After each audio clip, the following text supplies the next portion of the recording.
What is the most infuriating case of double standards you've come across? For purposes of this story, I have 2 little brothers. They do not share mothers. We were eating breakfast with the mother of one of them. The other one is a picky eater. He has issues with texture. But he never complains. Just powers through as best he can. She got up to get coffee. And they traded plates. Her bio son had almost cleaned his. And her stepson had eaten about half. Before the trade. Then they both got up and took their plates to her like they'd finished. And she accepted them both as done. You see, when her bio son says he's full, she believes him. When her stepson says he's full, she doesn't. So they made it look like the step had eaten more because they knew the bio's plate would be accepted in any condition.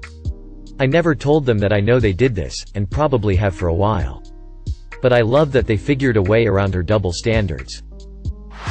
School always calls me the mom. Teachers always call me the mom. When I changed the primary number to my husband's number, they were confused that he picked up and asked him to verify my number for future reference. They never bother or ask or complain to my husband. Only me, the mom. Does anyone have a link to the story of a guy whose child almost got kidnapped? IRC. It was a story where a man was waiting for his wife outside a store with their child in a stroller.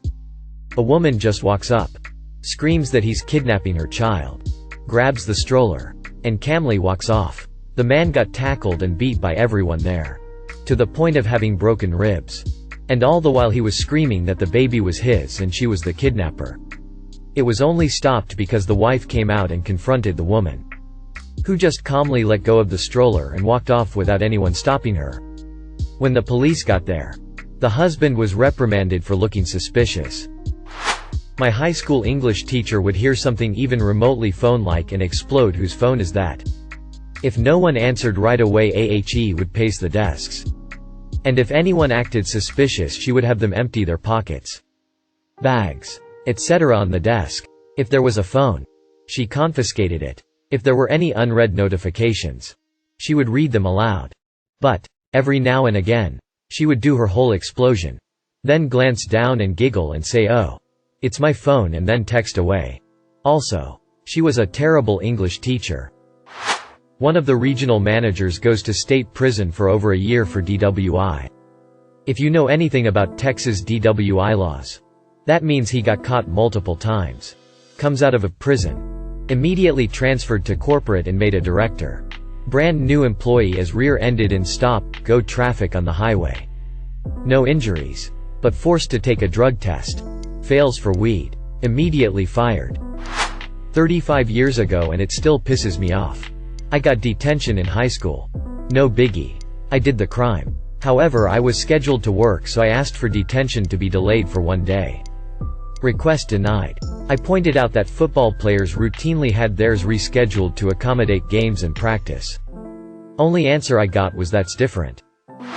In work, if I am 5 minutes late, they will certainly let me know about it.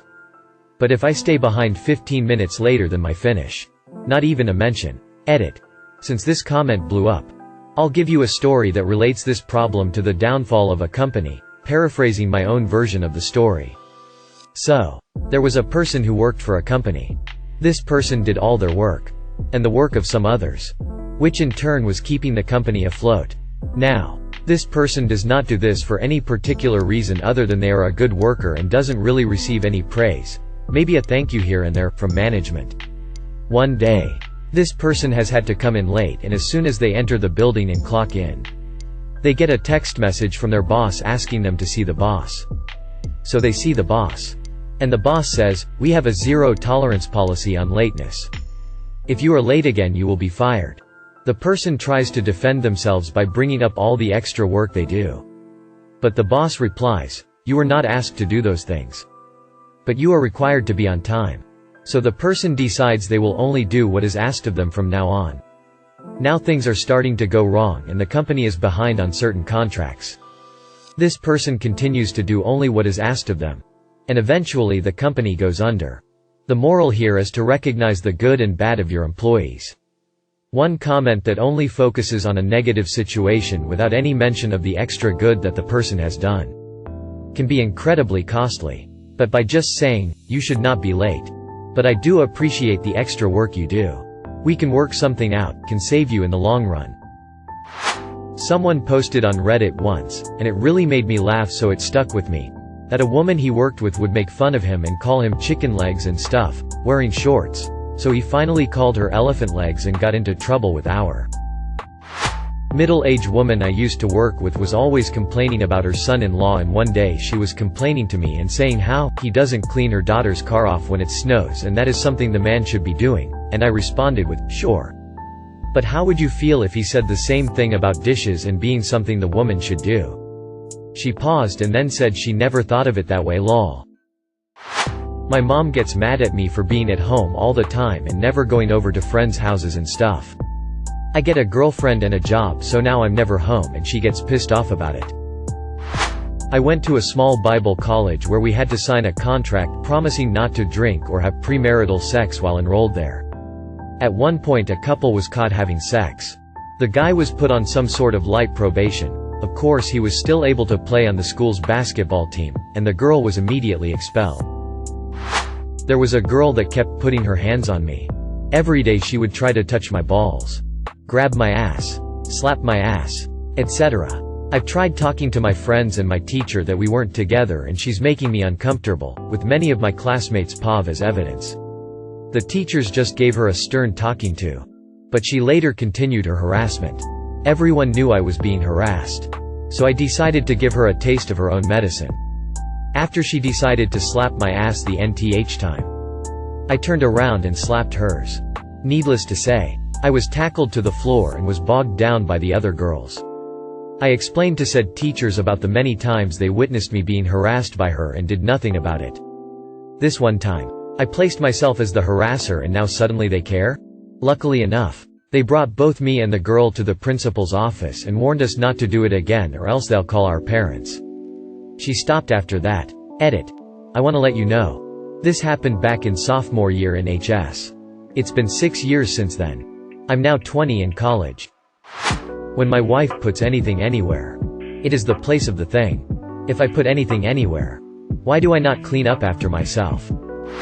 A girl I dated in high school would often vent to me about her friends' boyfriends doing the same things she would do to me. For example, we'd see each other every weekend. She wanted to see me more often. But we lived 40 minutes from each other. Gas was expensive. I was broke. And I had homework and extracurriculars. So I was busy during the week. She got mad and angrily told me to let her know when I cared enough to pencil her into my calendar. Not too much later, she was on the phone with me, telling me how her friend's boyfriend said the same thing to her friend and what an asshole he was for it. When I called her out, she just made up some crap about how our situation was different. Drugs. Just depends if you are rich or poor when you get caught. When I was a school nurse, I was always alone with whatever children needed assistance. Even after I would ask for help. New male school nurse started. All of a sudden 3 other people are available just to watch him. I felt terrible for the guy.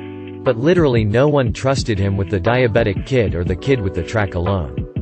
Oh, he can't be alone. But me, a woman, was never questioned. Double standards abound. Most male bathrooms don't have baby changing stations. I've heard many stories about men getting judged, shamed, bullied and abused for going into unisex parent rooms to change their kid. As if they aren't allowed to provide a basic need for their child in a space meant for both men and women. Edit. Far too many replies to this comment. Genuinely didn't expect this to blow up like it did. Thank you for the award. Whoever gave it to me. I brought this sort of situation up because I want to have kids myself one day. And I'm afraid of this sort of thing happening to me.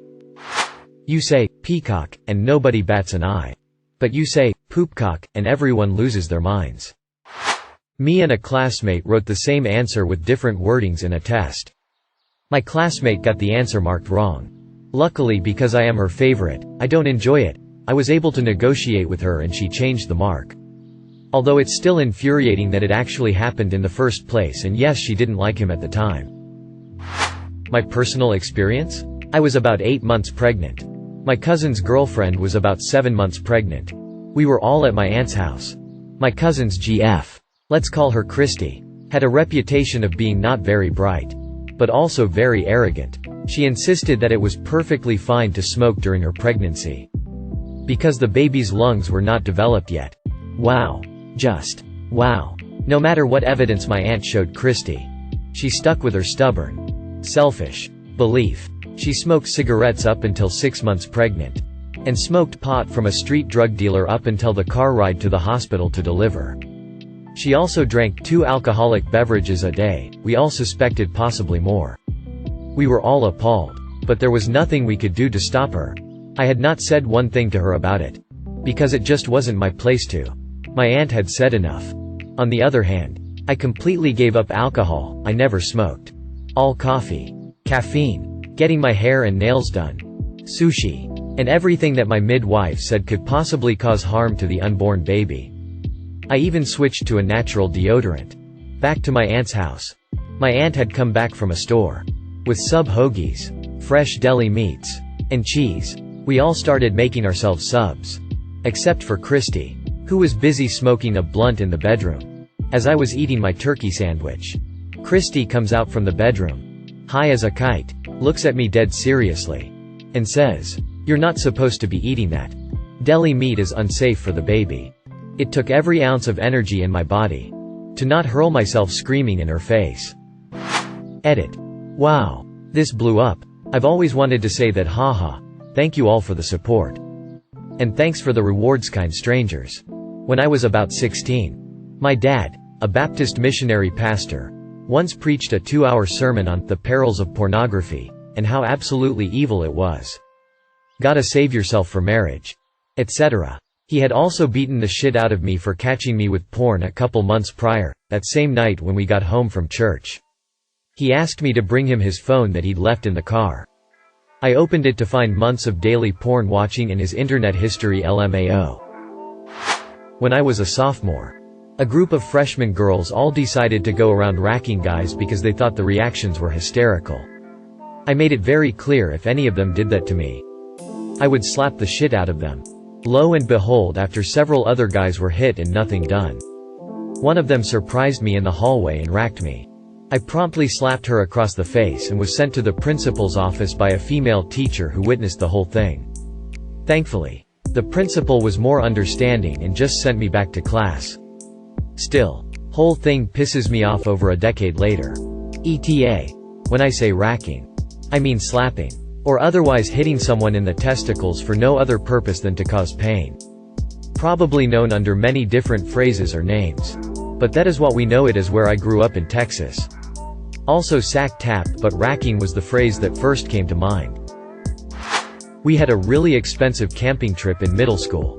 Get to this place and the girls' rooms are in camp, thick clay walls, fridges, plugs, totally fucking decked out. The boys' cabins? A 15-minute walk away from the main place. And right next to a dam. The walls were cardboard and the place had more holes than a block of Swiss cheese. I still feel robbed. If there's any issue big or small at daycare or school, they call the mom first. My brother can stay overnight at his girlfriend's house for a week. But when I hang out at my boyfriend's house the whole day for 3 days straight, he works far away and he rarely comes home, my mom gets super mad. I don't even attempt to stay overnight.